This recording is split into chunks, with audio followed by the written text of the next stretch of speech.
I'm here with Jodie Rose.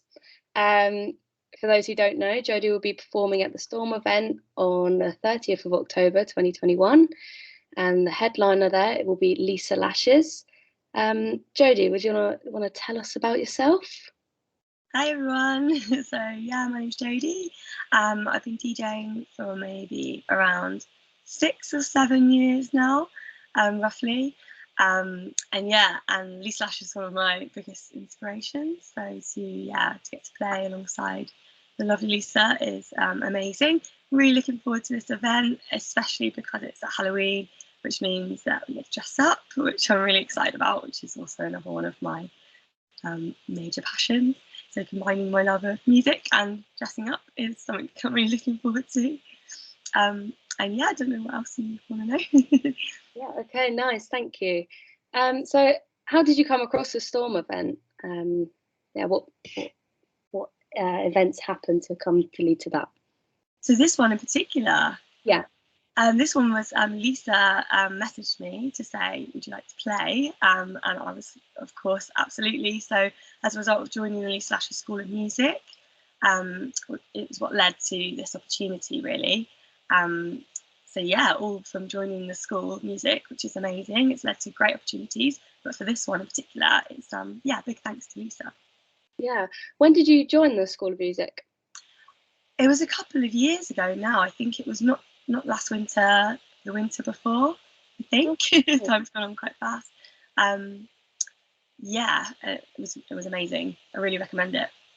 Yeah.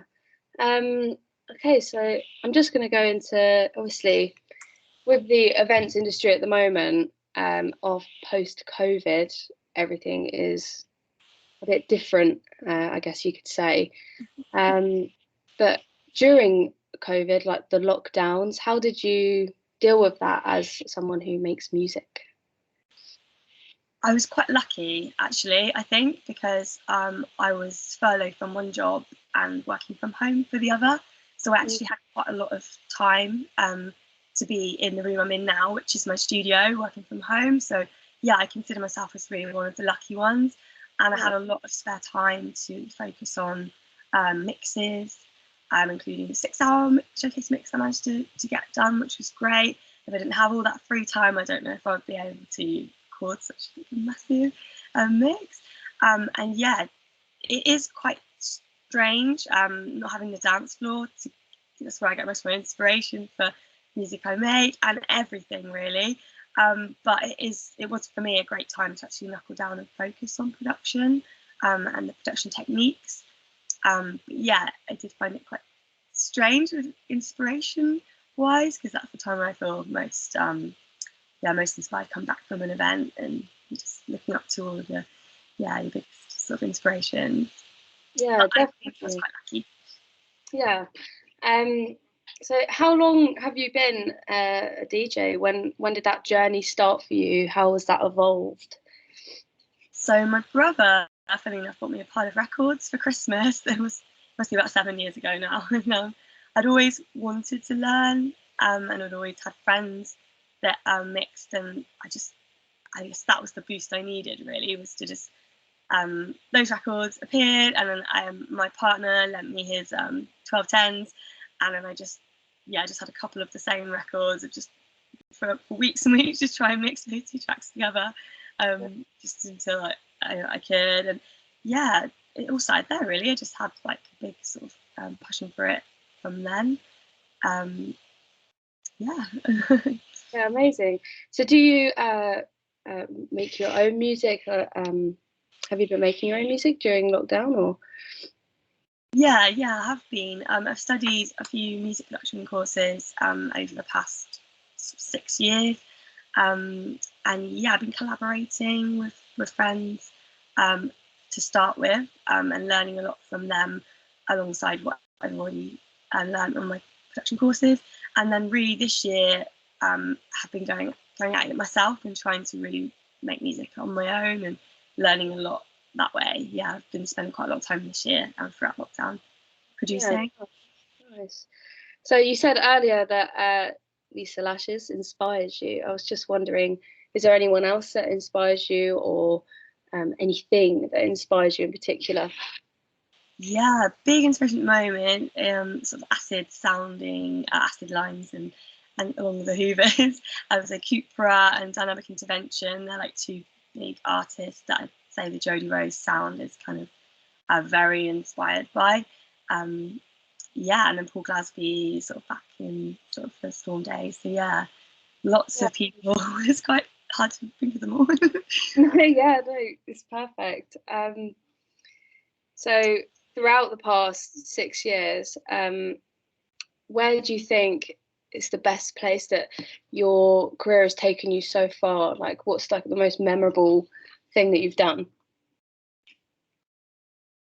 Probably Tidy Euphoria, back in, I think it was 2018, if I remember correctly. That was an amazing opportunity to play at that event, probably in front of the most amount of people, and it was the most exciting.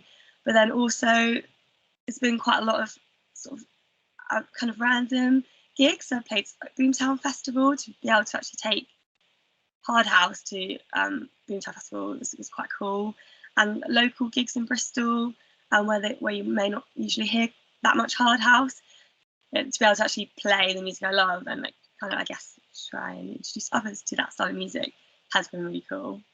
Yeah, definitely. Yeah, so where do you think, like, what would be your aims now? So if you're looking back on your career, what would be your aims going forward? To make lots more music, to make my own music and play a set of my own music would be a goal to work towards at the moment. Do you have anywhere where it's like a stage or a country where you just want to play there? Oh, I've always wanted to play somewhere on the beach, so somewhere hot and sunny on the beach, or on a boat would be quite cool. Somewhere sunny again, I guess. And yeah, the Tidy Weekend has always been like the big dream gig for me. Yeah, nice. So like obviously people watching this are probably into making music themselves, DJing. What advice would you give them starting out a career? How would you get on your feet with this kind of thing? Just keep being open-minded to learning, I think, and take up opportunities, for example, like the Leeds School of Music or short courses or anything like that, just to keep learning, and just being inspired by lots of different genres, I'd say, especially with the production side of things. So getting pigeonholed, kind of, yeah, you can be inspired from everywhere, really. Yeah, because I guess it could be easy to just focus on, I want to do this genre, this is how I'm going to do it. Yeah, you need to take inspiration from everywhere, I guess. Yeah, I think so. Yeah. Yeah, so what would you say is what's your creative process when you go to writing or putting a set together? I spend quite a lot of time on both. I spend many hours in this room, which I call my panic cell, but I love it. Yeah, I'll again just listen to lots of other tracks, go through loads of tracks, buy lots of new music. If I'm going to play a set, think about the event a lot. Think about what type of event it is, what time I'm going to be playing, who else is playing, and yeah, just practice lots leading up to it as well, and all the time. And with making music, I tend to just try again find inspiration from everywhere. So if there's a sample in a documentary or just a funny sort of sound or noise that I've heard, you can record it, or yeah, just make sure you capture those things there and then and put them into folders, and then you've always got something then to go back to when you do want to write.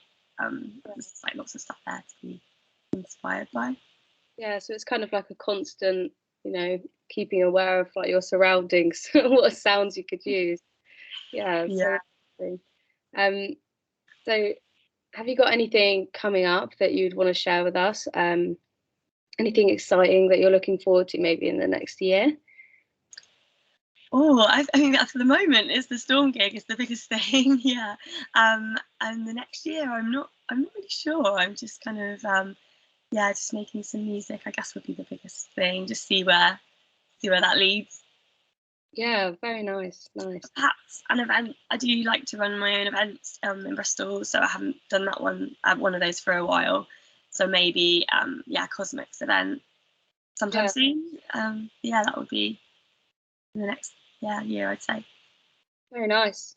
So obviously I can see behind you, you've got a really nice setup going on there. Personally, I don't think I've ever actually seen someone mix vinyl, which is an embarrassing thing to say. But, have you ever debated going to the more electronic side, I guess I would say, yeah? So I actually mostly mix electronic with CDJs. I'm not very good at mixing vinyl, I'll admit. It's something that I really need to practice more. I did start learning vinyl initially, but then I also learned along with CDJs. So that's my main mode of mixing with CDJs. But I do love both, and yeah, admittedly, I really need to practice mixing vinyl more. And that's a big goal of mine. I'd like to eventually one day play a set out of vinyl, because it's something I haven't done before. But yeah, I mainly use CDJs. Yeah, really nice.